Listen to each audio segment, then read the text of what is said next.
तो hello everyone and I welcome you all to enthuse batch. आज हम start करने वाले हैं एक नए टॉपिक को, कैपेसिटर को। कैपेसिटर से पहले कुछ मैं बेसिक आपको बताऊंगा कि कंडक्टर्स कैसे काम करते हैं और कंडक्टर से इंसुलेटर से अलग क्यों है। डाइलेक्ट्रिक्स वाली जो प्रॉपर्टीज वगैरह रहती है उसको जब हम कैपेसिटर में डाइलेक्ट्रिक को इंट्रोड्यूस करेंगे तब हम इस टॉपिक को आगे पढ़ेंगे, ठीक है। सो बेसिकली आज का फ्लो जो लेक्चर का रहने वाला है, इलेक्ट्रोस्टैटिक्स ऑफ कंडक्टर्स हम करेंगे।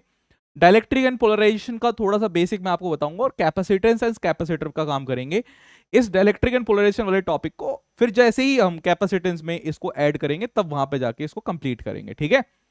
तो आज की पहली हेडिंग आप डाल लीजिए, इलेक्ट्रोस्टैटिक्स ऑफ कंडक्टर्स। पहली हेडिंग डाल लीजिए आज की, इलेक्ट्रोस्टैटिक्स ऑफ कंडक्टर्स।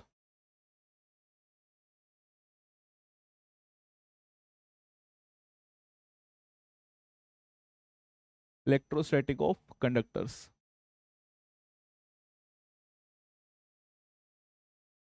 तो एक बार समझते हैं किसी चीज को। सबसे पहली बात मैं बिल्कुल बेसिक से लेके चलता हूं, है ना, बिल्कुल बेसिक से चलेंगे। आपको पता है कि दुनिया में जितनी भी चीजें आपको दिख रही है उसको क्या कह सकते हैं भाई? मैटर कह सकते हैं।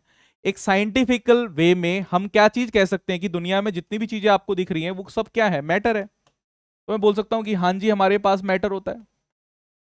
अच्छा, मैटर में फिर कुछ प्रॉपर्टीज हमारे पास होती है, इसी मैटर से फिर हम चीजों को अलग अलग करना स्टार्ट करते हैं। सॉरी, इसी मैटर से हम चीजों को अलग अलग करना स्टार्ट करते हैं। कुछ मैटर जो हमारे पास है कंडक्ट कर सकते हैं इलेक्ट्रिसिटी को, कुछ नहीं कर सकते हैं। बट हमें ये पता है कि मैटर जितने भी होते हैं वो एटम से बने हुए हैं, है ना, एटम से बने हुए हैं हमारे पास।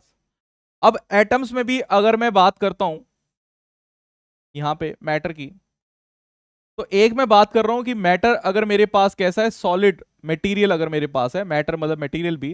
दूसरा मैं बात कर रहा हूं कि अगर मेरे पास लिक्विड या गैसियस फॉर्म में हमारे पास मटेरियल रहेगा, ठीक है। एक बात हम करेंगे कि सॉलिड फॉर्म में है और दूसरी बात हम करेंगे कि हमारे पास लिक्विड फॉर्म में है। सॉलिड फॉर्म में अगर हम बात करें तो हम ऐसे कह सकते हैं कि भाई हमारे पास सिर्फ एक जो कंडक्शन रहती है वो किसकी वजह से होगी। मैं एक सिंगल एटम को लेके बताता हूं कि अगर हमारे पास, हमने मान लिया कि बीच में न्यूक्लियस है और इस तरीके से हमारे पास वेरियस शेल्स होते हैं और इलेक्ट्रॉन्स क्या है हमारे पास रिवॉल्व कर रहा है, जो लास्ट ऑर्बिट में हमारे पास इलेक्ट्रॉन्स रहता है तो वो किसी एक न्यूक्लियस के साथ इतना ज्यादा अटैच नहीं रहता, वो दूसरे न्यूक्लियस के साथ भी क्या होता है, जंप कर जाता है। लास्ट वाले की ही बात कर रहे हैं। जैसे मैंने मान लिया यहां पे एक दूसरा एटम है और दूसरे एटम के लिए भाई दूसरा न्यूक्लियस होगा, ठीक है। अब इसका एटम ऐसे मूव कर रहा है, इसका इलेक्ट्रॉन यहां पर है, बट ये इलेक्ट्रॉन मूव करता करता अगर इसके साथ ही घूमने लग जाए या इसके शेल में आ जाए या इतना फ्री हो कि एक एक एटम से दूसरे एटम तक जा सकता है, तो हमारे पास, हम उस टाइप के मटेरियल को बोलते हैं कि वो कंडक्टर्स हैं। तो सॉलिड में अगर हम कंडक्टर्स की बात कर रहे हैं कि हमारे पास जो कंडक्शन होती है तो वो इलेक्ट्रॉन के फ्री मूवमेंट की वजह से होती है। तो अगर हमारे पास इलेक्ट्रॉन्स फ्री हैं और एक एटम से दूसरे एटम तक जा सकता है, मटेरियल से बाहर नहीं निकलेगा, ये ध्यान रखना भाई। अगर मेरे पास कोई लोहा है तो ऐसा नहीं है कि वहां से निकल के बाहर चला जाएगा, उसके लिए भी हमारे पास है, वो हम आगे पढ़ेंगे। बट नॉर्मली कंडक्शन की जब हम बात कर रहे हैं तो हमारे पास आगे नहीं जाएगा। तो जो इलेक्ट्रॉन्स फ्री रहते हैं आपके पास, जो चार्ज कैरियर है, यहां पे मैं बात कर सकता हूं कि आपके पास चार्ज कैरियर की बेसिकली कंडक्शन कौन करवाएगा। तो यहां पे हमारे पास जो कंडक्शन रहती है उसकी बात कर रहे हैं, चार्ज कैरियर की बात कर रहे हैं। तो चार्ज कैरियर हमारे पास है यहाँ पे इलेक्ट्रॉन्स, ठीक है, सॉलिड्स में अगर हम बात करें। अगर मैं यहीं पर लिक्विड में बात करता हूं कि हमारे पास लिक्विड में या फिर गैसियस में, तो हमारे पास कैरियर्स कौन कौन रहेंगे, तो ये बताइए एक बार। लिक्विड में हमारे पास कैरियर्स कौन से होंगे? यहाँ पे भाई हमारे पास आयंस होते हैं, यहाँ पे हमारे पास आयंस होते हैं। आयंस आपके पास पॉजिटिव नेगेटिव दोनों ही हमारे पास यहाँ पे इन्वॉल्व होंगे, बोथ मूव करेंगे। और जब ये दोनों मूव करेंगे हमारे पास एक अलग इफेक्ट आएगा। पहली चीज, सॉलिड में हमारे पास सिर्फ इलेक्ट्रॉन मूव करते हैं। अगर मैं यहां पे बात करूं तो आयंस में हमारे पास दोनों मूव करते हैं। अच्छा, ये मूवमेंट आती क्यों है? अगर हम ये देखें कि मूवमेंट भी नॉर्मल तो मूव कर ही रहे, इसके अलावा नॉर्मल मूवमेंट कैसे आएगी भाई? अगर मैंने यहां पे इलेक्ट्रिक फील्ड रखी है तो इलेक्ट्रिक फील्ड की वजह से एक फोर्स एक्सपीरियंस करेंगे, है ना, फोर्स लगेगी, ये फोर्स एक्सपीरियंस करेंगे चार्ज पार्टिकल हमारे पास इलेक्ट्रॉन्स, और उसकी वजह से हमारे पास क्या हो गया, ड्रिफ्ट करेगा। ये हमारे पास जो इलेक्ट्रॉन रहेगा वो क्या करेगा, ड्रिफ्ट करेगा, और कंडक्शन हमारे पास करता है। भाई आप ऐसे मान के चलिए कि इलेक्ट्रिक फील्ड में अगर इलेक्ट्रिक फील्ड इधर जा रही है, अगर मैंने ऐसे मान लिया कि हमारे पास इलेक्ट्रिक फील्ड इस तरीके से है, और यहां पे अगर इलेक्ट्रिक फील्ड है और आपने क्या रख दिया, एक इलेक्ट्रॉन को यहां पे रख दिया है, तो इलेक्ट्रॉन क्या होगा भाई, इलेक्ट्रिक फील्ड के अपोजिट जाना स्टार्ट हो जाएगा, क्योंकि इस पे अपोजिट फोर्स लगनी स्टार्ट हो जाएगी। एफ इज इक्वल टू क्या होता है, क्यू ही होता है, राइट। तो यहां पे हमारे पास सिर्फ जो है इलेक्ट्रिक फील्ड की वजह से फोर्स लग रही है। बट इसी चीज को अगर मैं लिक्विड या गैसेस की बात करूं, तो यहां पे हमारे पास जो फोर्स एक्सपीरियंस करेगा वो दो वजह से होगी। एक, due to electric field, electric field की वजह से भी फोर्स एक्सपीरियंस करेगा। दूसरा, आपको पता है कि केमिकल फोर्सेस भी हमारे पास यहां पे लगेगी,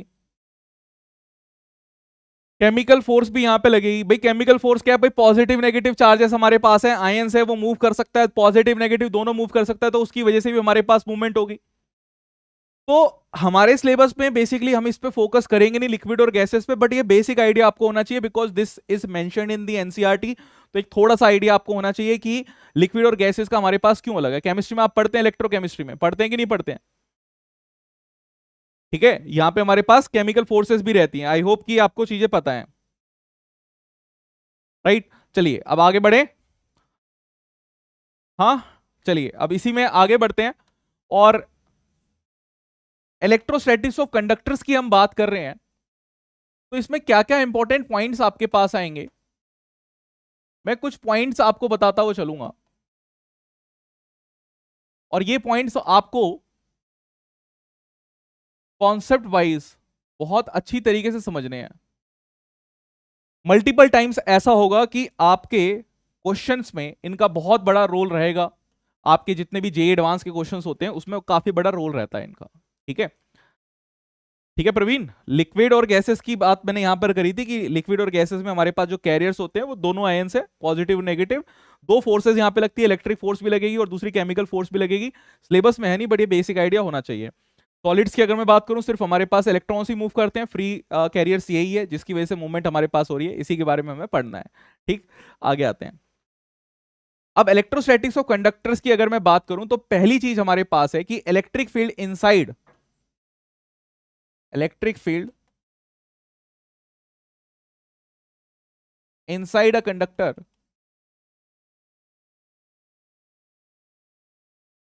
इज जीरो, ठीक है। अब इसका मतलब समझिए ध्यान से, ये पहला पॉइंट मैंने लिखा है कि electric field inside a conductor is zero.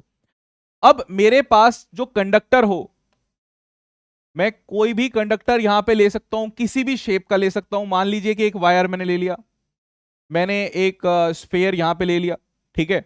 ये वायर यहां पे ले रखा है, एक स्फेयर ले रखा है, चाहे ये होलो हो चाहे ये सॉलिड हो, कोई मैटर नहीं करेगा, ठीक है। हम यहां पे दोनों की बात कर रहे हैं, बोथ, यानी कि शेप मैंने ले ली है। यहां पर हमारे पास किसी भी शेप का होगा, बोथ होलो या फिर मेरे पास सॉलिड, तो मैं यहां पे बोल सकता हूं एनी शेप या एनी ज्योमेट्री बोल दो, ठीक है। फिर मेरे पास जो कंडक्टर है वो कैसा हो सकता है भाई, चार्ज हो सकता है, पॉजिटिव नेगेटिव कैसा भी चार्ज हो सकता है, पॉजिटिव नेगेटिव की बात कर रहे हैं हम। या फिर आपके पास अनचार्ज हो सकता है, न्यूट्रल हो सकता है।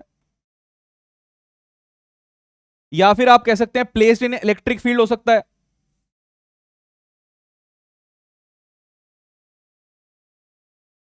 कि हमने इलेक्ट्रिक फील्ड में रख दिया हो। तब भी तब भी हम ये कहेंगे कि हमारे पास इनसाइड इलेक्ट्रिक फील्ड जो होगी वो जीरो होगी। क्यों ऐसा होगा, कंडीशंस देख लेना, एनी कंडीशंस पे सेटिस्फाई हो रहा है कि कंडक्टर आपका चाहे होलो है, आपका चाहे कंडक्टर पूरे का पूरा सॉलिड है, ठीक है, सॉलिड समझते हैं, पूरा का पूरा ठोस है, या फिर बीच में से खोखला है, या फिर कंडक्टर हमारा चार्ज है या फिर अनचार्ज है, या फिर हमने किसको इलेक्ट्रिक फील्ड में रखा हुआ है, आपके पास अंदर इनसाइड की अगर हम बात करेंगे तो इलेक्ट्रिक फील्ड जीरो ही होगी, अंदर इलेक्ट्रिक फील्ड जीरो ही होगी। इसका रीजन क्या है,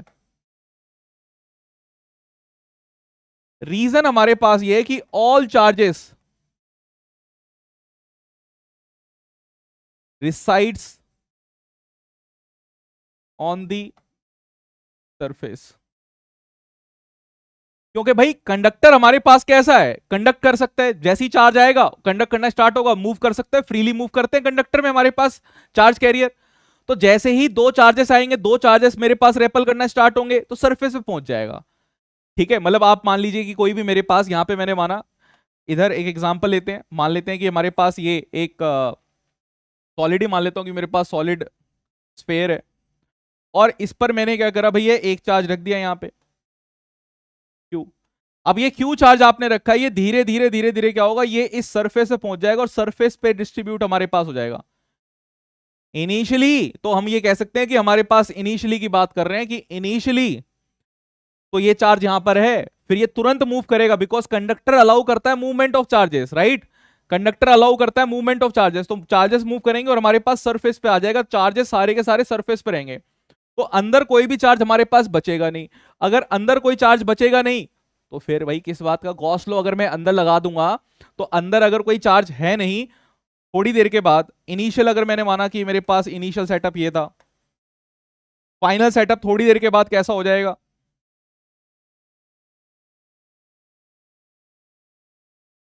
फाइनल सेटअप हमारे पास हो जाएगा यहां पर कुछ इस तरीके से। ठीक है, सारे का सारा चार्ज जो है वो बाहर की तरफ ही आ जाएगा, ये हमारे पास फाइनल कुछ हो जाएगा। अब अगर मैंने यहां पे, ये हमारे पास फाइनल हो जाएगा, अगर मैंने यहां पे बीच में क्या करा, कोई भी एरिया ले लिया और इसमें अगर मैं फ्लक्स निकालना चाह रहा हूं, तो फ्लक्स भी हमारे पास क्या आएगा, जीरो होगा, बिकॉज चार्ज ही अंदर नहीं है। आप जानते हैं कि फ्लक्स हमारे पास क्या होता है, अगर हम फ्लक्स निकालना चाहें तो इसका मतलब होता है Q inside divide by epsilon not, तो अंदर कोई चार्ज ही नहीं तो उस पर कोई फ्लक्स भी नहीं है। बट ये जो मैंने अभी आपको बताया है, ये तब नहीं वैलिड करेगा जब हमारे पास वो करंट को कंडक्ट करेगा, ड्यूरिंग कंडक्शन ऑफ करंट। ठीक है, ये भी ध्यान रखना, during conduction of current electric field हमारे पास होगी कि नहीं होगी। एक note, during conduction of current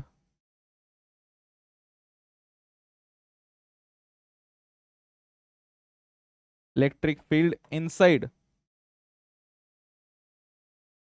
is not equal to zero. ठीक है, जब वो कंडक्शन मतलब कंडक्टर में से करंट पास हो रहा है तो हमारे पास अंदर इलेक्ट्रिक फील्ड होगी। सिर्फ एक ही कंडीशन है, जब वो कंडक्ट कर रहा है, जब उसमें से करंट पास हो रहा है तब की बात है। ये जो भी हम बात कर रहे हैं ये इलेक्ट्रोस्टैटिक की बात कर रहे हैं, एक स्टेशनरी स्टेट पे बात कर रहे हैं जब हमारे पास चार्जेस रुके हुए हैं। क्या बात समझ में आई, क्या बात समझ में आई ये वाली, क्लियर है। ठीक है जी प्रवीण, नेक्स्ट, इसी का next topic, second topic. Second topic हमारे पास है direction of electric field lines.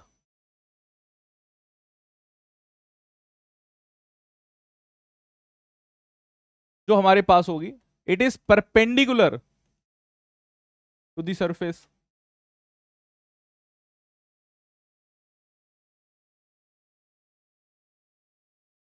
Perpendicular to the charge surface हमारे पास होगी। भाई अगर मैंने माना कि मेरे पास कोई भी सरफेस है, इस तरीके से एक सर्कल ले लेते हैं, एक बार मैं कर्व बना देता हूं आपके पास कुछ ऐसा।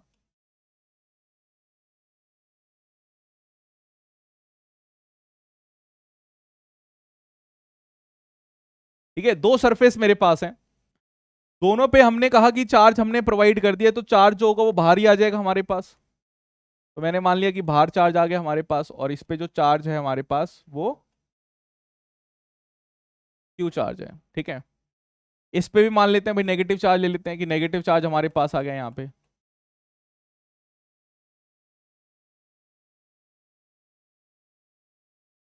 इस पे माइनस क्यू चार्ज है। अब अगर इलेक्ट्रिक फील्ड की डायरेक्शन को हम बता रहे हैं, तो वो इलेक्ट्रिक फील्ड की जो डायरेक्शन आपके पास होगी, तो देखिए सर्कल फॉर्म अगर हमारे पास रहती है तो सबसे पहला काम आपके पास होना चाहिए, जिस भी पॉइंट पे मान लीजिए कि आपसे कोई पूछे कि इस पॉइंट पे, ये पॉइंट पी है, इस पे इलेक्ट्रिक फील्ड की डायरेक्शन बता दो, तो इस पर अगर आप इलेक्ट्रिक फील्ड की डायरेक्शन बताएंगे तो आप कहेंगे सर सबसे पहले तो ना इस पॉइंट पे एक टेंजेंट ड्रॉ करो। तो एक टेंजेंट ड्रॉ कर दी इस पॉइंट पे, और इस पर फिर जब आप नॉर्मल ड्रॉ करेंगे, इस पर जब आप नॉर्मल ड्रॉ करेंगे तो नॉर्मल की डायरेक्शन में ये आपके पास इलेक्ट्रिक फील्ड की डायरेक्शन होगी, ये आपके पास इलेक्ट्रिक फील्ड की डायरेक्शन है परपेंडिकुलर।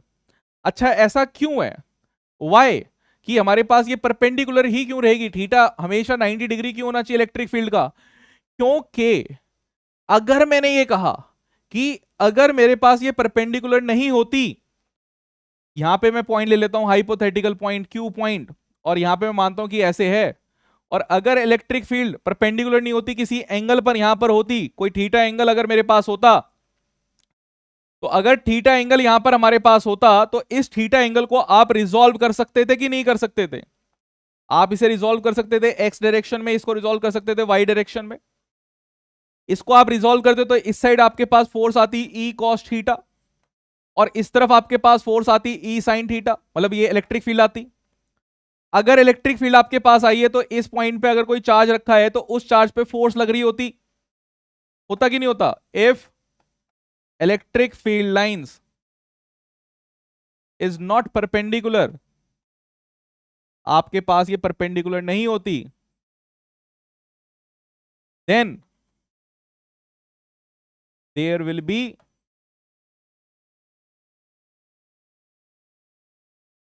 इलेक्ट्रिक फील्ड कंपोनेंट,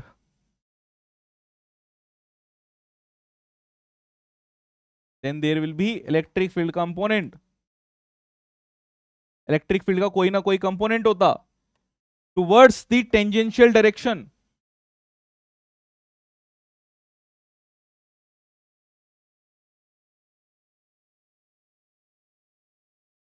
है ना, टुवर्ड्स द टेंजेंशियल डायरेक्शन, जिसकी वजह से हमारे पास क्या होगा, एक फोर्स एक्सपीरियंस करता, और इसी की वजह से हमारे पास क्या आती है, एक नेट फोर्स एक्सपीरियंस करता चार्ज पार्टिकल। ठीक है भाई, अगर इलेक्ट्रिक फील्ड है, कोई चार्ज अगर मेरे पास आ गया, तो हमें पता है कि फोर्स इज इक्वल टू क्या होती है, force is equal to q ही आपके पास होती है। तो इलेक्ट्रिक फील्ड रहेगी तो हमारे पास क्या है, फोर्स लगेगी कि नहीं लगेगी? लगेगी। ठीक है, तो हमारे पास ये नहीं होना चाहिए। क्या बात समझ में आई? जल्दी बताइए, क्या ये बात समझ में आ गई? ठीक है, तो ये बहुत ज्यादा इंपॉर्टेंट है। तो कहीं पर भी आपको कभी ऐसा नहीं दिखेगा कि आप ये वाला कंपोनेंट लेंगे, कोई भी कैसा भी सरफेस है, जैसे कि अगर ये मेरे पास सरफेस है, तो मुझे अगर किसी भी पॉइंट पे, इस पॉइंट पे मान लीजिए इलेक्ट्रिक फील्ड निकालनी है, तो मैं सबसे पहले क्या काम करूंगा, ऐसे निकालूंगा, और फिर परपेंडिकुलर में कह दूंगा जी मेरे पास इलेक्ट्रिक फील्ड परपेंडिकुलर होगी। अच्छा ये नेगेटिव है, तो नेगेटिव है तो मेरे पास डायरेक्शन कैसी होगी, डायरेक्शन आपके पास ऐसी रहेगी। यहां पर भी देखिए, आप किसी भी पॉइंट पर अगर निकाल रहे हैं तो आप इस तरीके से परपेंडिकुलर ड्रॉ करेंगे, हमेशा परपेंडिकुलर ड्रॉ करेंगे कि आपके पास इलेक्ट्रिक फील्ड लाइंस इस तरीके से परपेंडिकुलर रहेगी। अच्छा ऐसा क्वेश्चन हमारे पास आ रखा है, ये क्वेश्चन जेई में आ रखा है, ऐसे आपको सरफेस से दे देते हैं, आपको बतानी होती है इलेक्ट्रिक फील्ड लाइंस कैसे बनेगी। तो सबसे पहला क्राइटेरिया आपके पास यही होता है कि आपको ये बतानी है कि इलेक्ट्रिक फील्ड लाइंस परपेंडिकुलरली हमारे पास जा रही है। अब एक क्वेश्चन मैं आपको इसी के साथ साथ देता हूं, मान लीजिए कि मेरे पास इधर एक कंडक्टर है, ठीक है, यहां पे मान लेते हैं कि हमारे पास एक कंडक्टर है ऐसी शेप में, दूसरा मैंने मान लिया कि मेरे पास एक कंडक्टर है ऐसी शेप में, और इन दोनों कंडक्टर्स को हमने इलेक्ट्रिक फील्ड में रखा हुआ है। ठीक है, यहां से इलेक्ट्रिक फील्ड जाएगी परपेंडिकुलरली, ये अगर कंडक्टर है तो इसके अंदर इलेक्ट्रिक फील्ड लाइंस होगी नहीं, इसके बाहर से यहां से निकल जाएगी। क्या ये बात समझ में आई? इलेक्ट्रिक फील्ड यहां पर जीरो होगी अंदर की तरफ, आपके पास इलेक्ट्रिक फील्ड आ रही है, इलेक्ट्रिक फील्ड यहां पे नहीं आ रही, फिर यहां पर आ रही है। तो ऐसा कब हो सकता है भाई, यहां पर अगर आपके पास जा रही है इलेक्ट्रिक फील्ड, तो आपके पास यहां पे रीडिस्ट्रीब्यूशन चार्जेस कुछ ऐसा हुआ होगा कि आपके पास यहां पे पॉजिटिव चार्ज बाहर की तरफ आया होगा। क्या ये बात समझ रहे हैं? और अगर ये इलेक्ट्रिक फील्ड इसके अंदर जा रही है तो हमारे पास क्या हुआ होगा, चार्ज यहां पे नेगेटिव आया हुआ होगा। ठीक है, बाहर की बात कर रहे हैं, हमारे पास ये चीज समझ में आई। तो आपके पास अंदर नहीं जाएगी इलेक्ट्रिक फील्ड लाइंस, यहां पर आएगी, ऐसे निकल जाएगी। अब यहीं पर देखिए कि अगर मैं यहां पे डालता हूं तो यहां पे कैसे आएगी, आपके पास अगर इलेक्ट्रिक फील्ड यहां से आ रही है, ऐसे सीधी आ रही है, बट सरफेस पे आने के बाद ये कुछ इस तरीके से अंदर की तरफ परपेंडिकुलरली हिट करेगी इस पे, यहां पर आ रही है सरफेस पे, सरफेस पे परपेंडिकुलरली हिट करना, हल्की सी टेढ़ी हो जाएगी, सरफेस पे आ रही है, परपेंडिकुलरली हिट करना है, ऐसे हमारे पास टेढ़ी हो जाएगी, और फिर यहां से भी हमारे पास ऐसे निकलेगी टेढ़ी, परपेंडिकुलर होके फिर बाद में सीधी होगी। ठीक है, आपके पास यहां से निकलेगी परपेंडिकुलरली और फिर सीधी होगी, परपेंडिकुलरली निकली और फिर सीधी हो गई। इस तरीके से हमारे पास इलेक्ट्रिक फील्ड रहेगी। अंदर की अगर बात करेंगे, यहां भी अंदर इलेक्ट्रिक फील्ड हमारे पास क्या होगी, जीरो होगी। तो सबसे पहला बेसिक क्राइटेरिया ये होता है कि सरफेस पे आपकी ऑब्जर्वेशन जो रहनी चाहिए, you have to be very observant. आपकी जो ऑब्जर्वेशन होगी, आपकी ऑब्जर्वेशन ये होगी कि at the surface, at the surface field lines जो है वो परपेंडिकुलर है, field lines are perpendicular.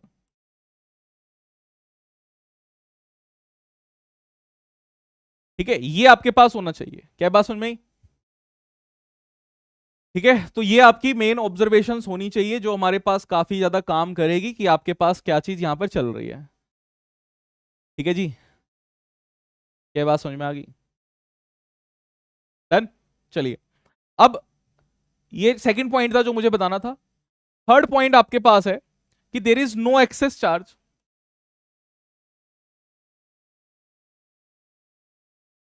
There is no excess charge inside a conductor. Excess charge की बात बोल रहा है, मतलब चार्ज की ही बात कर रहा है। भाई जो भी आप चार्ज अंदर दे देंगे, एक्सेस चार्ज का मतलब चार्ज ही है, क्योंकि ये चार्ज कहां चला जाएगा, it will moves towards the surface. और at static condition, at static condition हमारे पास क्या होगा भाई, चार्ज हमारे पास कंडक्टर में मूव कर सकता है, तो वो तुरंत ही मूव कर जाएगा। अगर अंदर चार्ज आपने दे भी दिया, अगर मेरे पास कोई है कुछ करके आपने अंदर चार्ज क्रिएट भी कर दिया, तो वो चार्ज जितना भी होगा सरफेस पे आ जाएगा, अंदर नहीं रहेगा। ठीक है, तो हम ये कह रहे हैं कि हमारे पास एट स्टैटिक कंडीशन, जो इक्विलिब्रियम की कंडीशन होती है,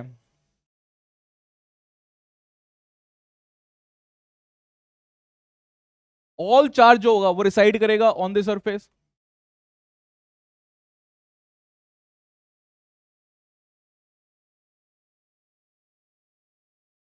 सरफेस पे हमारे पास क्या करेगा, रिसाइड करेगा। ठीक है, तीसरा, चौथा, चौथा हमारे पास होता है potential, electric potential inside, electric potential inside a conductor is constant. ध्यान रखना, जीरो नहीं है, inside a conductor is constant, constant है। याद करिए, v हमने देखा था कि dv by d r, dv by d r is equal to minus E आपके पास होता है।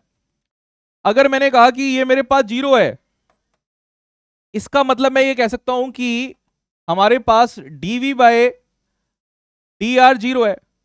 और dv बाई डी आर का जीरो का मतलब क्या है कि v हमारे पास क्या होगा, v कांस्टेंट होगा। भाई अगर कांस्टेंट का आप डिफरेंशिएशन करते हैं तो आपके पास क्या आता है, जीरो आता है।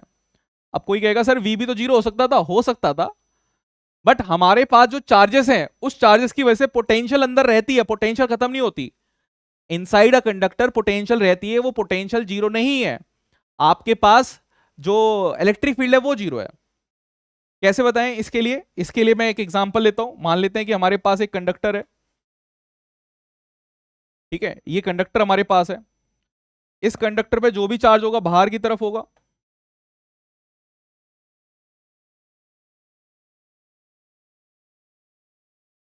ये आर रेडियस का है, एक्स कुछ जा रहा है। अगर मुझे पोटेंशियल वर्सेस आर अगर ग्राफ बनाना है तो मेरे पास ग्राफ कैसा आएगा, ग्राफ आएगा भाई इनसाइड दी कंडक्टर, जब ये आर की वैल्यू आर है तब तक ये कांस्टेंट है, फिर इसके बाद नीचे इस तरीके से चला जाएगा। और इसी को अगर मैं बनाना चाहता कि मेरे पास इलेक्ट्रिक फील्ड के लिए बनता तो हमारे पास जीरो वैल्यू आती। ठीक है जी, प्रवीण क्या बात समझ में आई? कांस्टेंट रहेगा। ठीक है, डन। चलिए, फिफ्थ फिफ्थ हमारे पास है इलेक्ट्रिक फील्ड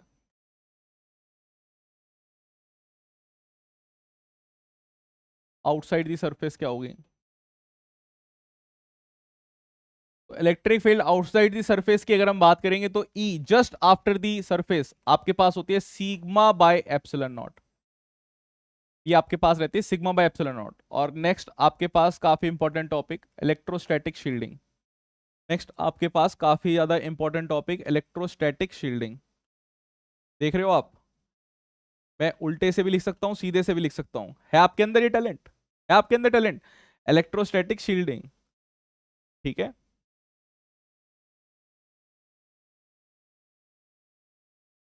इलेक्ट्रोस्टैटिक शील्डिंग।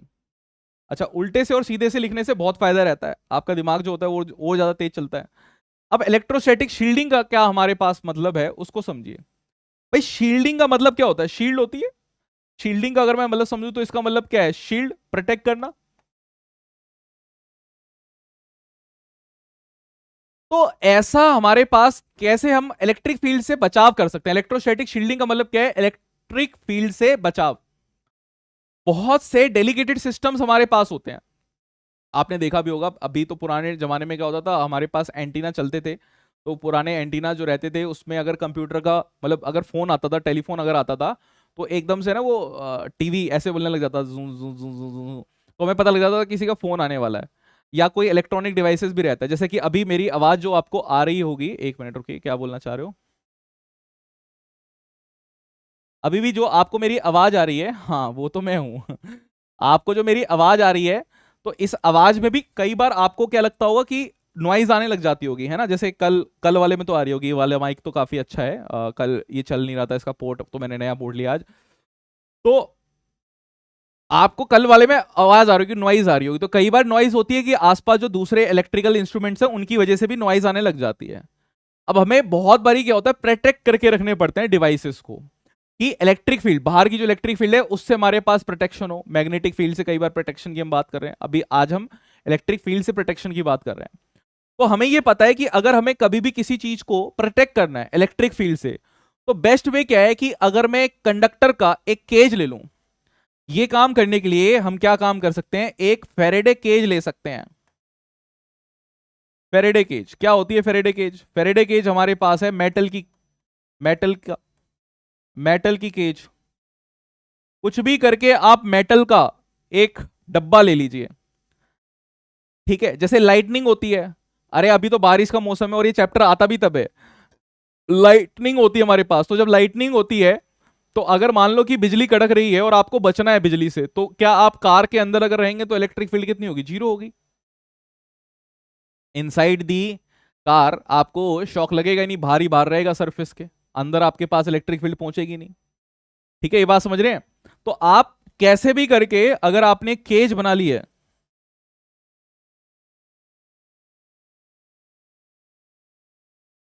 और इसके अंदर कोई भी चीज अगर आप रख देंगे, तो आपके पास इलेक्ट्रिक फील्ड जीरो है।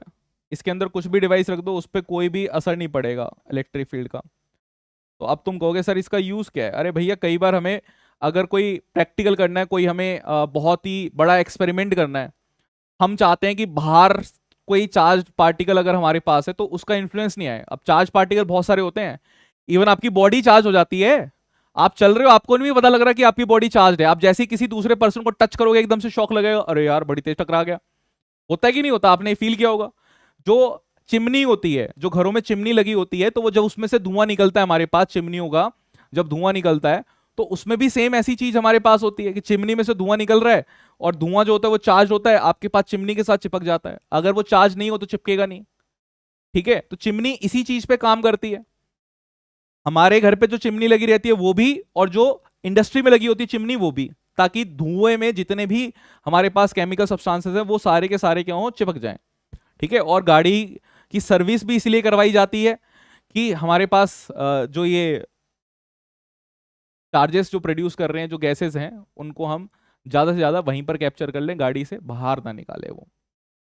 ठीक है, तो इस फेरेडे केज के लिए हम मतलब आप एक एग्जांपल भी ले सकते हैं, एक अगर मैं प्रैक्टिकल भी कई बार करवा देता हूं। क्या आपको काम करना है, एग्जाम्पल आप ऐसा ले सकते हैं, कार हमारे पास एक फेरेडे केज है, ठीक है। अगर कार के अंदर आप बैठे हैं, अगर इलेक्ट्रिकल शॉक आपको लगेगा, मतलब इलेक्ट्रिकल शॉक आपको कभी भी गाड़ी के अंदर बैठ के नहीं लग सकता, चाहे बिजली का तार आपके ऊपर गिर जाए।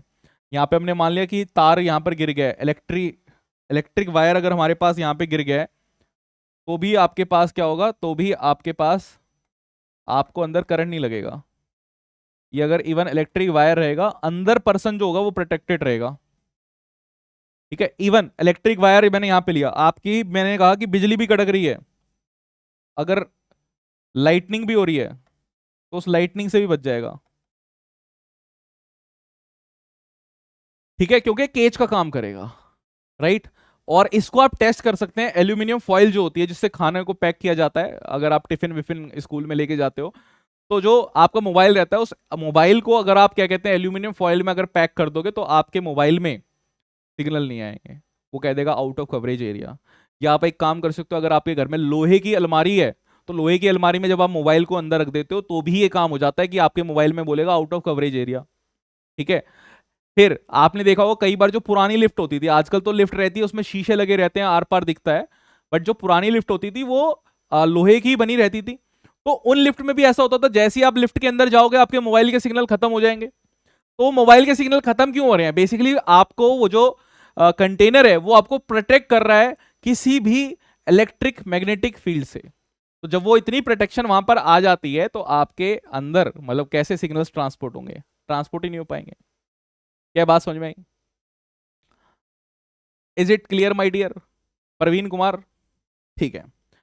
अब अब देखिए, अब हम आते हैं अपने टॉपिक पर। अभी मुझे डाइलेक्ट्रिक वगैरह जो है उसको हम बाद में करेंगे, क्योंकि अभी मैंने असाइनमेंट आपका डीएसए जो है वो इस तरीके से बनाया है कि आप आज कुछ क्वेश्चन तो कर पाए, अगर थ्योरी थ्योरी करेंगे तो फिर कुछ काम ही नहीं रहेगा, ठीक है।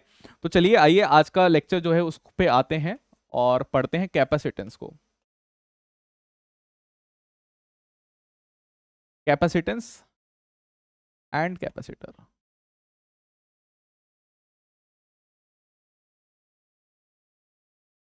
तो कैपेसिटेंस क्या होता है, कैपेसिटर क्या होता है, इसकी बात करते हैं। सबसे पहले कैपेसिटर की बात करते हैं। कैपेसिटर क्या है? तो कैपेसिटर हमारे पास, कैपेसिटर हम एक अरेंजमेंट को बोलते हैं, ठीक है। कैपेसिटर हमारे पास क्या है, एक अरेंजमेंट है, एक सेटअप है। आप ऐसा बोल सकते हैं कि कैपेसिटर आपके पास क्या है, एक सेटअप को कैपेसिटर कह रहे हैं।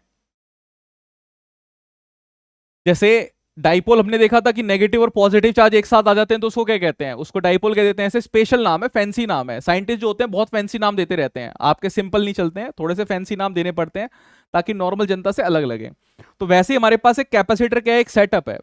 इसमें क्या होता है, हमारे पास दो कंडक्टर, दो चार्ज कंडक्टर सेपरेटेड है from a very small distance. Charge conductor, दो चार्ज कंडक्टर हमारे पास हो, एक पे चार्ज हमने पॉजिटिव दिया, इंडक्शन की वजह से दूसरे पे नेगेटिव आ जाएगा, अपोजिट चार्जेस हमारे पास है तो बेटर है।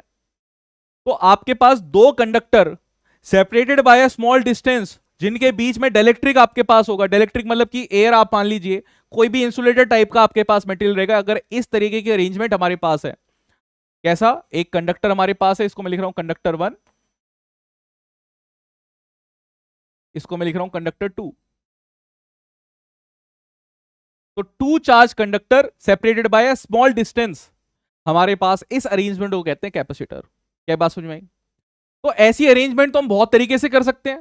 भाई आपको दो ही अलग अलग टाइप के मतलब वही तो चाहिए, मटेरियल तो चाहिए। इसको आप कैसे बना सकते हैं, आपके पास स्फेरिकल शेप हो सकती है, हमारे पास जो है वो सिलेंड्रिकल शेप हो सकती है, ठीक है। हमारे सिलेबस में जो है, मैं वो भी बता देता हूं, हमारे सिलेबस में सिर्फ पैरेलल प्लेट कैपेसिटर, सिलेबस में हम सिर्फ पढ़ेंगे पैरेलल प्लेट कैपेसिटर। तो पैरेलल प्लेट कैपेसिटर की अगर हम बात कर रहे हैं, तो इसका मतलब क्या है भाई? इसका मतलब है कि आपके पास दो प्लेट्स होंगी। यहां पे मैंने मान लिया कि एक स्क्वायर हो सकती है हमारे पास प्लेट, यहां पे भी एक स्क्वायर प्लेट हो सकती है, रेक्टेंगल मान लो, स्क्वायर उसी की स्पेशल पार्ट है। यहां पे मैं मान सकता हूं भाई सर्कल मेरे पास होगा, एक सर्कुलर प्लेट भी हो सकती है, या फिर कोई एनी शेप, हमारे पास कैसी भी शेप हो सकती है। इसको मैं बोल देता हूं रेक्टेंगुलर प्लेट्स है मेरे पास। यहाँ पे जो दो प्लेट्स हैं वो रेक्टेंगुलर प्लेट्स हैं, पैरेलल हैं। पैरेलल प्लेट कैपेसिटर का मतलब क्या है कि पैरेलली हमने रखी हुई है। यानी ऊपर वाले का जो डिस्टेंस होगा वही नीचे वाले का डिस्टेंस होगा। इसमें भी हमने देखा कि पैरेलल रखी हुई है, ऊपर वाले का नीचे वाले का डिस्टेंस हमारे पास है। और इसकी हम बात करेंगे, हमारे पास ये कैसा है, ये सर्कुलर प्लेट है।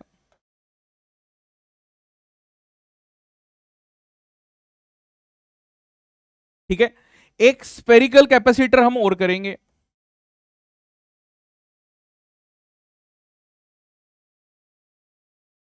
ये आपकी नॉलेज के लिए करेंगे। ठीक है, इसमें कुछ जेई एडवांस लेवल के क्वेश्चंस भी करेंगे कि किस तरीके से सोचना होता है कि कैसे भी हमारे पास आ जाए। कैपेसिटर समझ में आया कि कैपेसिटर क्या है, कि आपके पास दो कंडक्टर छोटे से डिस्टेंस हमने बीच में रखा हुआ है, तो वो हमारे पास इस अरेंजमेंट को हम कैपेसिटर बोल रहे हैं। प्रवीण कुमार, ये बात क्लियर है। अब इसके बाद हमारे पास बारी आती है, अगर, अब समझना ध्यान से, अगर मैंने एक चार्ज यहां पे रखा Q, मैं x डिस्टेंस चला गया दूर, और इस x डिस्टेंस पॉइंट P पर मैं पोटेंशियल निकालना चाह रहा हूं, तो पोटेंशियल आपके पास हो जाएगी KQ बाय x। मैंने कहा कि मैंने इस चार्ज को बढ़ा दिया, तो आप कहेंगे सर कोई बात नहीं, पोटेंशियल भी बढ़ गई। मैंने कहा मैंने और बढ़ा दिया, आप कहोगे सर कोई बात नहीं, पोटेंशियल भी उतनी बढ़ जाएगी, क्योंकि पोटेंशियल तो आपके पास क्या है, चार्ज के प्रोपोर्शनल है। बट अब क्या होगा, अब होगा क्या कि हमारे पास जो एयर रहती है, एयर नॉर्मल कैसे बिहेव करती है, नॉर्मल एयर कैसे बिहेव करती है, एयर नॉर्मली हमारे पास इंसुलेटर होती है, but at very high voltage air कोई एट वेरी हाई वोल्टेज अगर मैं ले जाऊं,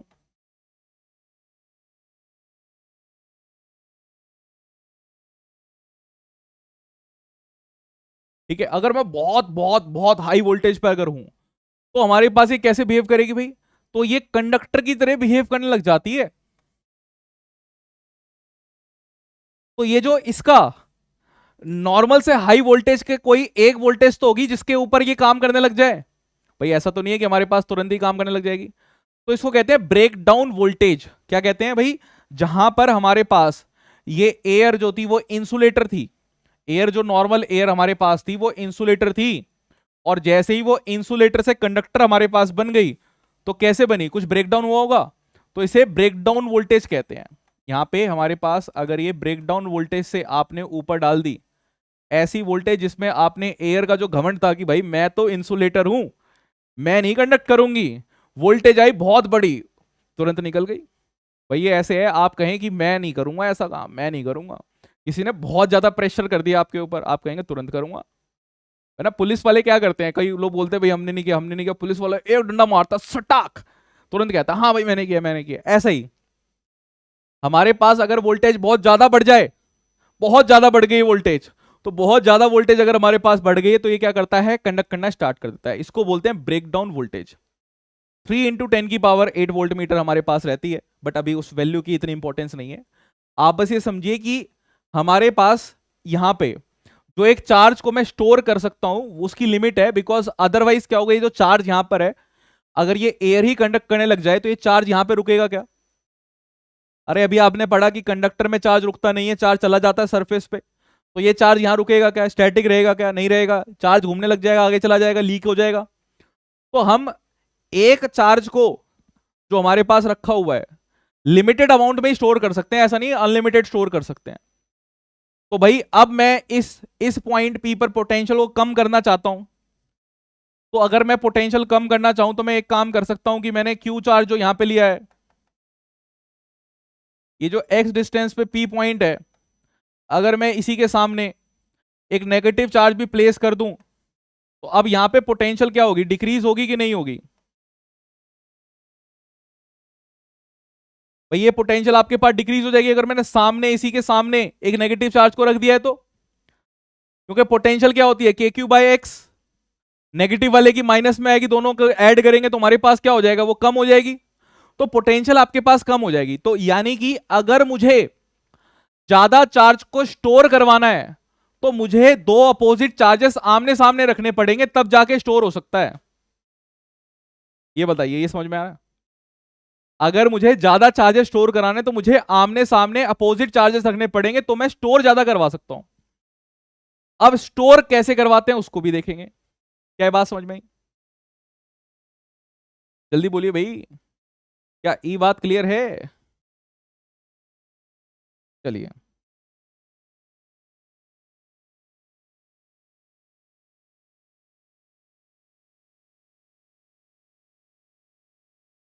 कैपेसिटर का हमारे पास एक सिंबल होता है,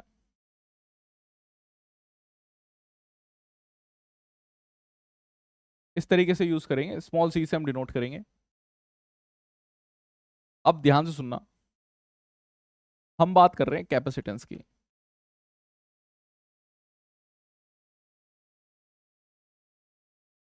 कैपेसिटेंस होता है कैपेसिटी टू स्टोर चार्ज।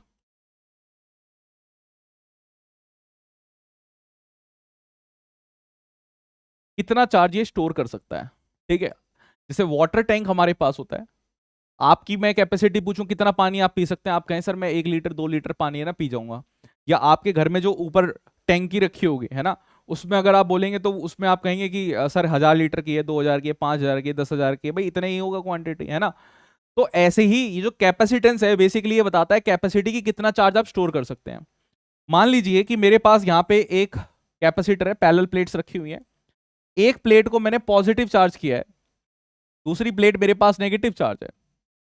आप जानते हैं जो वोल्टेज यहां पर हमारे पास बीच में जो पोटेंशियल डेवलप हमारे पास होगी, ये वोल्टेज जो होगी ये that is proportional to Q हमारे पास होगी। जो भी हम चार्ज दे रहे हैं, एक प्लस क्यू एक हमारे पास माइनस क्यू। होगा कि नहीं होगा? जैसे हमारे पास, याद करिए नॉर्मली जब हम एक रेजिस्टेंस लेते थे, एक वोल्टेज लगाते थे, और फिर आप कहते थे कि V इज प्रोपोर्शनल टू आई, आपके पास है कि कितना करंट यहां पे फ्लो हो रहा है, that depends upon the voltage, कि वोल्टेज आपके पास कितनी है। तो मैं यहां पर कह रहा हूं कि आपकी जो पोटेंशियल हमारे पास आ रही है इन दोनों के बीच में, वो आपके पास प्रोपोर्शनल टू चार्ज है। या जो आप पोटेंशियल प्रोवाइड कर रहे हैं, जो आप पोटेंशियल प्रोवाइड कर रहे हैं यहां पे, that is proportional to charge. अब इस प्रोपोर्शनैलिटी के सिंबल को अगर मुझे हटाना है, तो हमारे पास यहां पे, इधर हमारे पास प्रोपोर्शनैलिटी का सिंबल हटता था, तो हमारे पास इधर आर आता था, ये कांस्टेंट ऑफ प्रोपोर्शनैलिटी रहता था। यहां पे 1/c आ रहा है, ध्यान से देखना। ये मैंने करवाया है इसलिए क्योंकि यहां पे 1/c हमारे पास आ रहा है। इसी तरीके से आपने पढ़ा होगा ओम्स लॉ।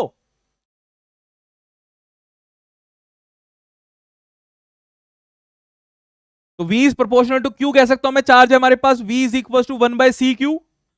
अब ये जो यहां से है, ये फॉर्मूला काफी ज्यादा इंपॉर्टेंट है आपके पास, Q/C। इसी को आप ऐसे लिख सकते हैं कि C is equal to Q/V। Right, मतलब इतना मैं इतने मजे नहीं लूंगा कि इसको इधर करके लिख लीजिए, इधर लिख लीजिए। आप इसको ऐसे याद कर लीजिए, Q इक्वल टू CV। मैं इसलिए कह रहा हूं कि आपने सीवी रमन साइंटिस्ट पढ़ा होगा, ठीक है? तो आपको याद रहेगा क्यूट सीवी रमन, कि क्यू जो होता है वो सीवी के इक्वल रहता है। सीवी रमन साइंटिस्ट आपको बिल्कुल क्लीन शेवन दिखेंगे, आपको बिल्कुल बच्चे जैसी शेप के, है ना, बच्चे जैसी शक्ल होगी उनकी। आप बाकी सारे साइंटिस्ट देखिए मेरी तरह दिखेंगे, लंबी लंबी दाढ़ी में। आप बता दीजिए कौन सा आपको साइंटिस्ट जो है वो बिना दाढ़ी के दिखता होगा? जो मॉडर्न साइंटिस्ट है उसकी बात अलग है, ठीक है? आपको जनरली जो साइंटिस्ट दिखेंगे, ज्यादा होशियार साइंटिस्ट, तो वो ऐसे दिखेंगे। मतलब हमारे पास इतना टाइम भी नहीं रहता है कि हम दाढ़ी वाड़ी काट लें। पुराने जमाने में जो बाबा वाबा होते थे वो भी क्या करते थे, उनको अपनी ब्यूटी पे कोई वो नहीं है ना, सब क्या है, जो ज्ञान देना चाहते हैं वही ज्ञान देंगे, ठीक है? इसलिए हमने भी दाढ़ी बढ़ा रखी है। जो पुराने जमाने में चलता था वही हम चल रहे हैं, कि भाई जो गुरुजी होते हैं उनकी तो दाढ़ी बड़ी होनी चाहिए, और जो बड़ी दाढ़ी वाले रहते हैं गुरुजी वो बढ़िया ज्ञान देते हैं, रिजल्ट ओरिएंटेड। ये चीज समझ में आई? तो ये कैपेसिटी हमारे पास है, कि कैपेसिटी कितनी है इसकी, कितना चार्ज ये यहां पर रख सकता है, तो इसकी कैपेसिटी इतनी है जी, ठीक है? अब कैपेसिटी के ऊपर बात करेंगे, अब कैसे ये कैपेसिटेंस निकालते हैं इसके ऊपर बात करेंगे, पर ये चीज समझ में आई क्या? Q इक्वल टू CV समझ में आया क्या? चलिए आगे आते हैं।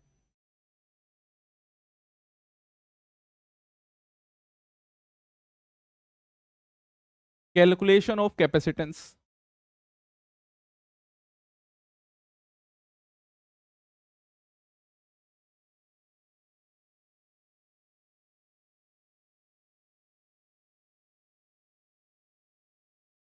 प्रवीण तुम्हारा बोर्ड का पेपर भी है तो मैं यहाँ पे डेरिवेशन करा रहा हूँ, बहुत ही छोटी सी डेरिवेशन है।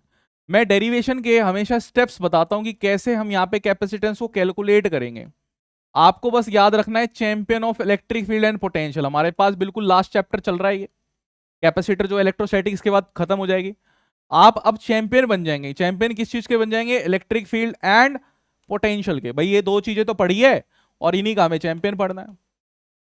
आपके पास ये जो सी लिखा है, मैंने ये क्यों कहा सी जो आपके पास है, सबसे पहले आप करेंगे फाइंड चार्ज, ये स्टेप है।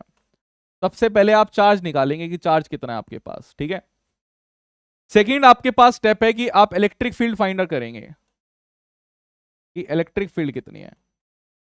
थर्ड स्टेप आपके पास है कि थर्ड स्टेप आप फाइंड करेंगे कि पोटेंशियल कितनी है। पोटेंशियल आपको पता है V is equal to E D आपके पास होती है। फोर्थ एंड फाइनल स्टेप आपके पास होगा कि कैपेसिटेंस अगर आपको निकालना है तो ये आपके पास होगा Q बाय V। यही पढ़ा है भी। इन स्टेप्स की बदौलत हम किसी भी डेरिवेशन को, जितनी भी डेरिवेशंस हमारे पास होंगी, इन स्टेप्स के अकॉर्डिंगली करेंगे। मैं इस स्टेप के अलावा, 4 स्टेप्स के अलावा 5वें स्टेप्स को यूज नहीं करूंगा। अगर मैं कहीं यूज कर लूं तो आप कह देना सर ये क्या कर रहे हो, आपने तो कहा था बिल्कुल यूज नहीं करेंगे, ठीक है। तो पहले हमारे पास है पैरेलल प्लेट कैपेसिटर की बात करते हैं। जब हमारे पास सिंपल सा पैरेलल प्लेट कैपेसिटर,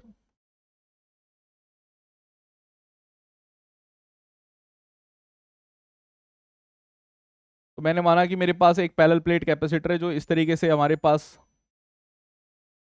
रहेगा।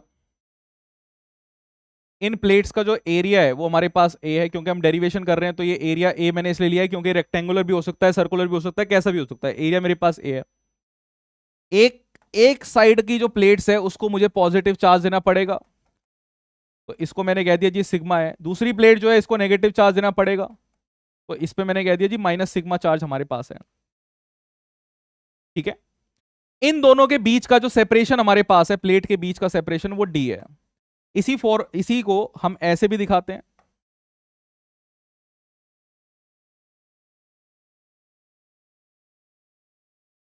इसी डायग्राम को कई जगह आपको ऐसे दिखेगा, ये डी बोल देगा, इसको प्लस सिग्मा, इसको माइनस सिग्मा, इस तरीके से बोल के काम चला लेगा।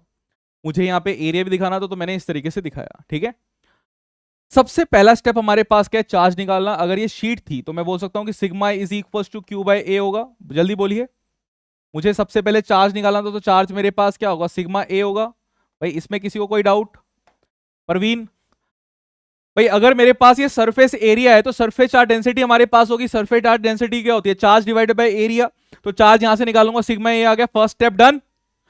First step done. Second step हमारे पास है इलेक्ट्रिक फील्ड निकालना। इलेक्ट्रिक फील्ड देखिए, इलेक्ट्रिक फील्ड पॉजिटिव वाली प्लेट की वजह से इलेक्ट्रिक फील्ड कितनी होगी? अगर मेरे पास ये पॉजिटिव प्लेट है, इसकी वजह से इलेक्ट्रिक फील्ड कितनी होगी? Sigma bye 2 epsilon naught. और नेगेटिव प्लेट जो होगी हमारे पास,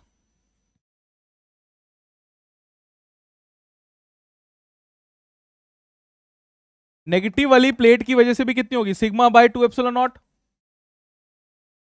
डायरेक्शन भी एक बार देख लो, डायरेक्शन भी देखो भाई, रिन वाला फॉर्मूला। पॉजिटिव वाले की वजह से इलेक्ट्रिक फील्ड की डायरेक्शन ये, नेगेटिव वाले की वजह से भी डायरेक्शन की ये, यानी दोनों हमारे पास ऐड हो जाएगी। ई नेट की अगर मैं बात करूंगा, ई नेट, तो दोनों को ऐड कर दो, देखो दोनों हाफ हाफ है, 1/2 1/2 फुल हो जाएगा।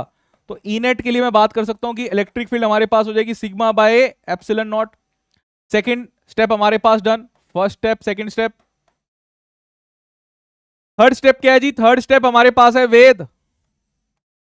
V is equal to E d, तो V is equal to sigma d divide by epsilon naught. और फोर्थ एंड फाइनल स्टेप कि C अगर आपको निकालना है तो ये आपके पास है Q बाय V। सब्स्टिट्यूट करो, Q आपके पास था सिग्मा ए, ये आपके पास है सिग्मा डी। एप्सिलॉन नॉट ऊपर चला गया, सिग्मा सिग्मा आपके पास कट हो गया, यानी कि यहां से आपके पास वैल्यू आ गई कि C is equal to sigma A by D, epsilon naught A by D. ये बात आपको समझ में आई क्या? पैरेलल प्लेट कैपेसिटर की हम बात कर रहे हैं कि पैरेलल प्लेट कैपेसिटर में C की वैल्यू हमारे पास आएगी epsilon naught A by D. Parveen Kumar Sharma, derivation समझ में आएगी किस तरीके से हमने डेरिवेशन करी, यहां से लेकर यहां तक हम कैसे पहुंचे फर्स्ट टू इस वाले स्टेप पे। ठीक है जी।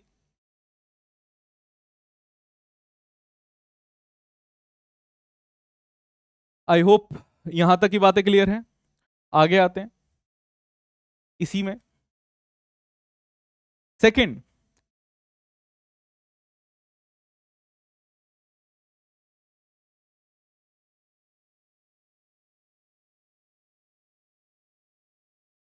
पैरेलल प्लेट कैपेसिटर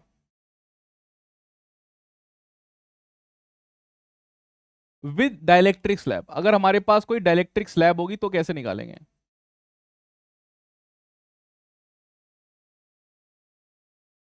तो इसको ऐसा मान लेते हैं, ये आपके पास पैरेलल प्लेट है, डाइलेक्ट्रिक स्लैब क्या होती है उसको भी बताऊंगा अभी।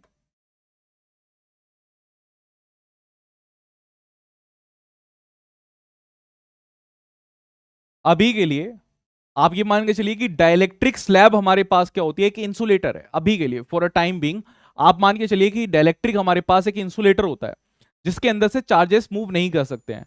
डाई वर्ड जो यहां पर आया है, डाई का मतलब होता है दो, इलेक्ट्रिक का मतलब है चार्जेस। तो यहां पे चार्जेस डेवलप हो जाते हैं बट कंडक्शन नहीं होती। ठीक है, चार्जेस डेवलप हो जाएंगे, कंडक्शन नहीं होगी। जैसे कि मैंने मान लिया कि मेरे पास ये लकड़ी का फट्टा है, ठीक है, लकड़ी का फट्टा हमारे पास है, तो ये हमारे पास क्या एक डाइलेक्ट्रिक है। तो आपके पास मैंने बोला कि ये पॉजिटिव के साथ सामने रखा था तो इस पे नेगेटिव चार्ज डेवलप हो गए, ये नेगेटिव के साथ रखा था इधर पॉजिटिव चार्ज डेवलप हो गए, बट इसमें से कंडक्शन नहीं हो रही है, तो दिस इज डाइलेक्ट्रिक। अभी डाइलेक्ट्रिक हमें और भी डिटेल में पढ़ेंगे डाइलेक्ट्रिक को, बट अभी के लिए ये समझ लो कि ये इंसुलेटर ही हमारे पास है। यहां से लेकर यहां तक का डिस्टेंस हमारे पास डी है, और इस डाइलेक्ट्रिक की जो थिकनेस है ये हमारे पास टी है। तो ये हमारे पास एयर है, ये भी हमारे पास एयर है, और ये हमारे पास डाइलेक्ट्रिक है। ठीक है, फर्स्ट स्टेप क्या था भाई, सिग्मा। सिग्मा आपके पास क्या होगा, क्यू बाई ए। ये तो क्यू आपके पास क्या होगा, सिग्मा ए। पहला स्टेप डन। सेकंड स्टेप था इलेक्ट्रिक फील्ड। अब देखना एयर के लिए, एयर के लिए इलेक्ट्रिक फील्ड कितनी आएगी भाई, सिग्मा अपॉन एप्सिलन नॉट है।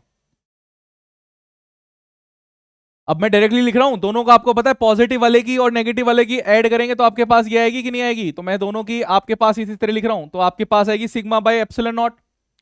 अब ध्यान देना, अगर मैं डाइलेक्ट्रिक की बोलूं कि डाइलेक्ट्रिक वाले में कितनी हमारे पास होगी, स्लैब में, डाइलेक्ट्रिक वाले स्लैब में कितनी होगी, तो ये आपके पास रहेगी सिग्मा। अच्छा, डाइलेक्ट्रिक कांस्टेंट नहीं बताया, तो डाइलेक्ट्रिक कांस्टेंट मान लीजिए के, स्मॉल के। तो ये आपके पास रहेगी सिग्मा बाय के। ये मैंने बताया है आपको कि आपके पास इलेक्ट्रिक फील्ड जो होती है वो रिड्यूस हो जाती है डाइलेक्ट्रिक की वजह से। याद आया जब मैंने आपको बताया था कि दो चार्जेस हमारे पास है, उसके बीच में डाइलेक्ट्रिक डाल दिया तो आपके पास फोर्स क्या होगी, डिवाइड बाय के टाइम्स आपको कर दी ना डाइलेक्ट्रिक वाली। सिमिलरली इलेक्ट्रिक फील्ड हमारे पास क्या होती है, डिवाइड बाय के टाइम्स हो जाएगी। अब थर्ड स्टेप आपके पास क्या है, थर्ड स्टेप आपके पास है पोटेंशियल निकालना। पोटेंशियल आपके पास V is equal to E D होता है, ध्यान से देखना, ई एयर और एयर वाला डिस्टेंस, डिस्टेंस एयर का, प्लस ई डाइलेक्ट्रिक और डिस्टेंस जो डाइलेक्ट्रिक का है वो। ठीक है, अब देखो यहां से, तो V हमारे पास है, ई एयर की अगर मैं बात करूं तो ये मेरे पास है sigma bye epsilon naught. Air का डिस्टेंस बता दो कितना है। इस स्लैब को अगर मैं पूरा का पूरा इधर ले जाता हूं, उसी स्लैब को अगर मैं पूरे का पूरा इधर ले आता हूं, तो देखिए यहां से ये तो डी है और ये टी है, तो ये आपके पास कितना आएगा, ये आपके पास डी माइनस टी आएगा, यही तो एयर है। ठीक है, तो इसमें मैं लिख सकता हूं, यहां पे मेरे पास क्या आएगा, D minus T plus sigma bye के एप्सिलन नॉट, और ये आपके पास कितनी थिकनेस है, टी। ठीक है, बस फिर खत्म काम। फोर्थ एंड फाइनल स्टेप, आपको पता है कि आपके पास सी क्या होता है, C is equal to q by V. Q की वैल्यू रखो यहाँ पे सिग्मा ए, सिग्मा वहां से कॉमन निकाल लो, सिग्मा को कॉमन निकालेंगे आपके पास आएगा D minus T divide by epsilon naught, plus आपके पास आएगा sigma sigma T divide by के, ठीक है, डिवाइड बाय के एप्सिलॉन नॉट। सिग्मा सिग्मा को कट कर दो, ठीक है, तो आपके पास आ जाएगा के epsilon naught A D minus T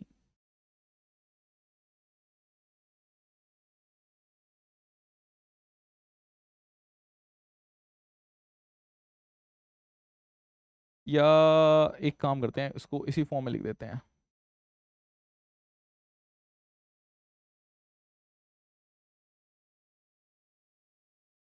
ये आपके पास आएगा T is equal to epsilon naught, ऊपर चला जाएगा एप्सिलॉन नॉट ए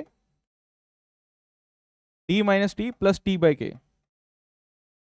यहां से याद करना आसान है थोड़ा सा, मैं इसको भी अरेंज भी कर देता हूं। तो ये फॉर्मूला आपके पास आ गया कि C इज इक्वल टू आपके पास यहां पे हो जाएगा epsilon naught A D minus T plus T by के। इसको नोट कर लो, ठीक है। अब इसी में हाँ सिग्मा को ऊपर ले गए ना, सिग्मा जो हमने कॉमन लिया उसको ऊपर ले गए तो डी माइनस टी बचेगा, यहाँ पे टी बाई ये हमारे पास बचेगा, तो हमारे पास ये आ जाएगा, ठीक है। अब इसी में आपके पास यहां पे स्पेशल केस भी हम बना सकते हैं, एक स्पेशल केस भी बना के लिखते हैं।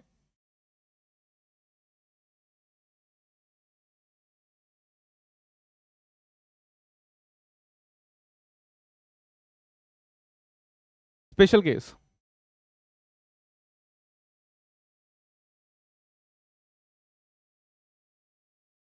बताइए कि अगर if T is equal to D हो जाता तो जो C हमारे पास आता वो कितना आता, epsilon naught A T by K, T को आप डी लिख रहे हैं तो जो C आपके पास आता वो आ जाता के epsilon naught A divide by D. इसको मैं C डैश कह देता हूं, तो इसी को C डैश को क्या मैं लिख सकता हूं कि मेरे पास आता के टाइम्स ऑफ C नॉट, जो एयर में हमारे पास आया था उसका के टाइम्स हमारे पास आ गया।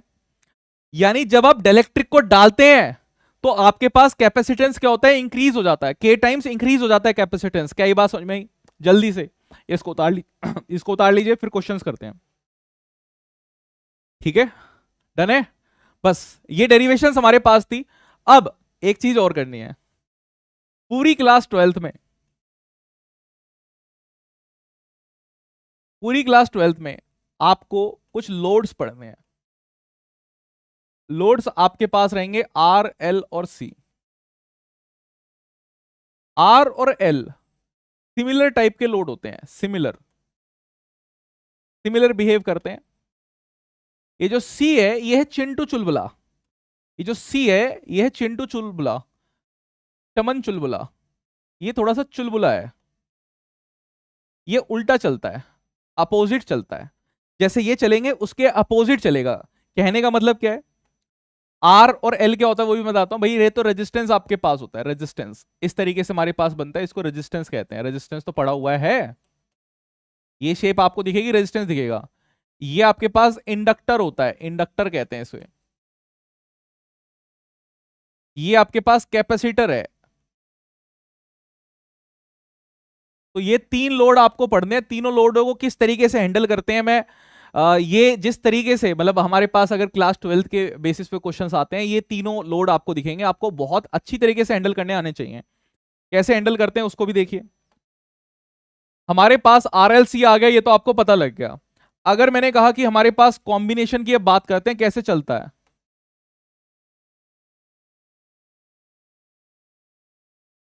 भाई अगर आपके पास रेजिस्टेंस हो, इस तरीके से रेजिस्टेंस आपके पास होता R1 और R2, तो आप क्या लिखते कि R इक्विवेलेंट, आप लिख देते कि R इक्विवेलेंट आपके पास क्या हो रहा, जल्दी बताइए। R इक्विवेलेंट आपके पास क्या हो जाता है, R इक्विवेलेंट आपके पास होता है R1 प्लस R2।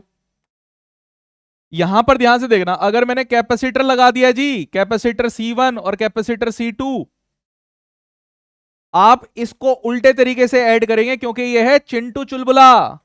आपका 1/C इक्विवेलेंट आएगा 1/C1 प्लस 1/C2। चिंटू चुलबुला, ध्यान रखना है चिंटू चुलबुले को। कल की क्लास में कैपेसिटेंस के ऊपर ही क्वेश्चन करने हैं, इक्विवेलेंट कैपेसिटेंस के ऊपर। ठीक है, अगर मैं इसको पैरेलल ही रखता हूं, पैरेलल, सेकंड है पैरेलल,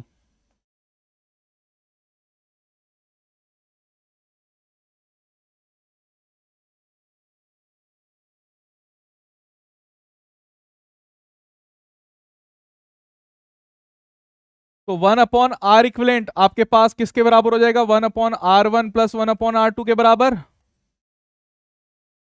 राइट। और यहीं पर अगर आपने, यहीं पर आपने क्या किया, इसको कैपेसिटेंस को ऐसे लगा दिया,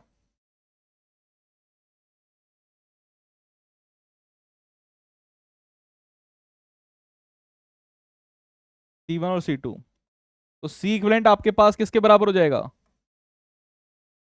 C1 प्लस C2 के। ठीक है, हाँ बिल्कुल, अरे वो तो है ही हमारे पास, मतलब इसको अगर हम सी इक्विवेलेंट निकालना चाहें तो सी इक्विवेलेंट हमारे पास क्या हो जाएगा? C1 C2 अपॉन में C1 प्लस C2। यहाँ पे हमारे पास इस तरीके से काम चल जाएगा। ठीक है, अब बहुत सारे क्वेश्चंस दिखेंगे कि कैसे इसमें काम करते हैं, कैसे कॉम्बिनेशंस करते हैं, कुछ बेसिक काम करते हैं।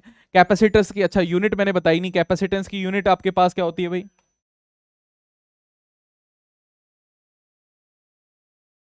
क्योंकि अभी जब सॉल्व करेंगे तो कैपेसिटेंस की यूनिट भी काम आएगी, तो कैपेसिटेंस की यूनिट आपके पास होती है फेरेड, एफ, एफ से शो करते हैं फेरेड। ठीक है प्रवीण, अब सीरीज और पैरेलल तुम्हें कितना अच्छा आता है वो यहां पे बहुत ज्यादा काम आएगा, बिकॉज क्वेश्चंस आते हैं सर्किट के ऊपर और बहुत ही इजी से क्वेश्चंस आते हैं, आपको समझना है। और कैपेसिटर के ऊपर क्वेश्चंस बहुत ज्यादा है, ठीक है, आपको बहुत मेहनत करनी पड़ेगी। कुछ एक क्वेश्चंस करते हैं, एक बिल्कुल बेसिक सा क्वेश्चन मैं लेता हूं, फिर देखते हैं कि आप इसको कर पाते हैं कि नहीं कर पाते हैं। ये कैपेसिटेंस सी निकालिए, फाइंड इक्विवेलेंट कैपेसिटेंस।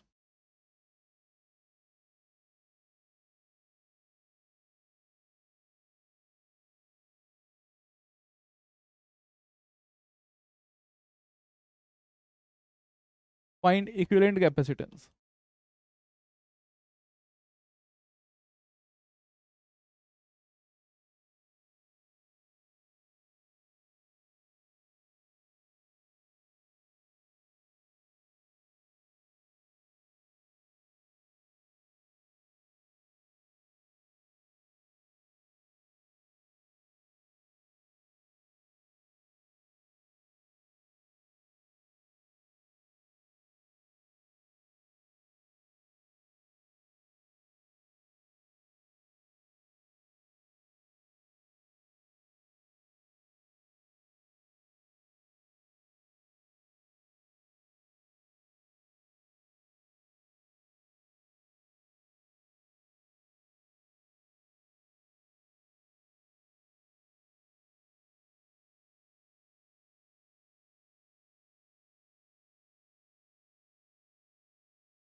बताइए, पहला क्वेश्चन आपके पास है,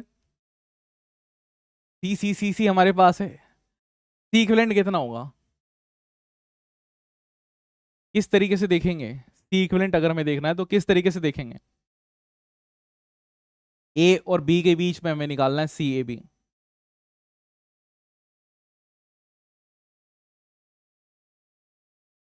शॉर्ट कर रखा है,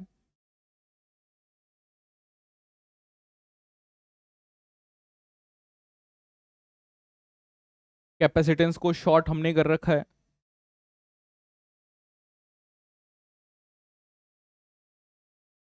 पता लग रहा है अप्रोच क्या रखनी है? कुछ पता, आइडिया लग रहा है?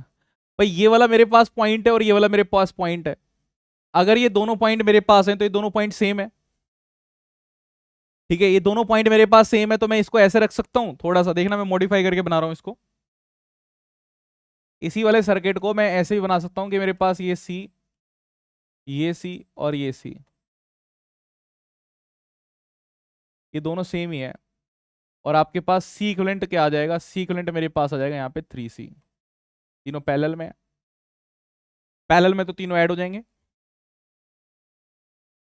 भाई ये वाला कंपोनेंट इसके ऊपर नहीं जाएगा क्या, और ये वाला जो कंपोनेंट है इसके नीचे आ जाएगा। भाई इसको थोड़ा सा इमेजिन करो, इसको अगर उठा के मैं इसके ऊपर रख दूं, रख सकता हूं, ठीक है। बी वाले में देखो, बी वाले में हमारे पास क्या है भाई, ये चार और ये चार और ये चार, ये दोनों पैरेलल में लगे हुए हैं, तो ये कितना हो जाएगा हमारे पास, 8 माइक्रोफेरेड हो जाएगा। और फिर 8 माइक्रोफेरेड, 8 माइक्रोफेरेड, 8 माइक्रोफेरेड और 8 माइक्रोफेरेड, 1 2 3 4, 4 माइक्रोफेरेड हमारे पास ऐसे रखे हुए हैं। तो हमारे पास इसका सी इक्विवेलेंट कितना हो जाएगा, सी इक्विवेलेंट अगर हम निकालेंगे तो हमारे पास 8 माइक्रोफेरेड डिवाइडेड बाय 4, यानी कि हमारे पास 2 माइक्रोफेरेड। उल्टा चल रहा है, उल्टा लैडर सर्किट कहता हूं मैं उसको। अगर कोई पैरेलल में बार बार आपके पास रिपीट हो रहा है, जैसे अगर मेरे पास इधर हमने रेजिस्टेंस में लैडर सर्किट कहते हैं इनको, एन एन ऐसे लैडर है, एन लैडर, और ये इक्वल है हमारे पास आर आर आर, तो आपके पास आर इक्विवेलेंट कितना आता है, ये आपके पास आर बाय एन आता है।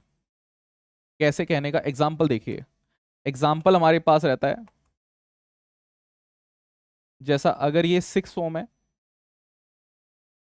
ये भी 6 ओम है, तो आर इक्विवेलेंट दोनों का कितना आएगा, आर इक्विवेलेंट आपके पास आएगा 6/2 3 ओम। अगर यहीं पर हमारे पास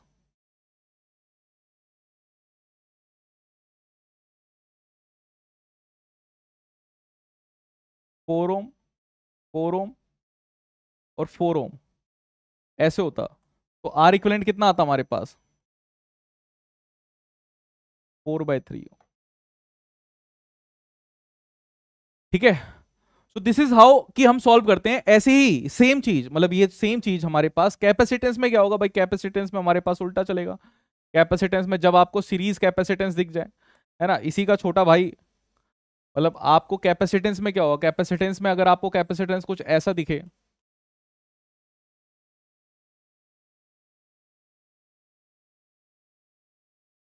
सी सी सी सी, एन कैपेसिटर अगर आपको दिख गए, तो सी इक्विवेलेंट कितना होगा, सी इक्विवेलेंट आपके पास होगा C/N। वही काम हमने यहाँ पे किया था, वही काम हमने यहाँ पे किया कि ये हमारे पास 8 8 8 और ये 8, तो मैंने डायरेक्टली क्या करा भाई, 8/4 थे, मैंने 4 काउंट कर लिए, है ना, 1 2, और ये मेरे पास 3 आया, ये 4, तो 4 मैंने डिवाइड कर दिया। ठीक है, यहाँ पे मेरे पास ये सारे पैरेलल हो गए थे। तो अब बस आपका आज जो डीएसए है, एक बार डीएसए को सॉल्व करना, और फिर इसके बाद फिर नेक्स्ट क्लास में मिलेंगे। नेक्स्ट क्लास में बहुत क्वेश्चंस करने, आज मैंने कुछ थ्योरी करा दी, कल डाइलेक्ट्रिक के ऊपर भी कुछ बात करेंगे, थ्योरी डाइलेक्ट्रिक की थ्योरी, और फिर इसके ऊपर क्वेश्चन कैपेसिटेंस के ऊपर, कल यही काम हमारे पास रहेगा। तो बस आज के लिए इतना ही, थैंक यू, कल मिलते हैं फिर, टिल देन बाय बाय।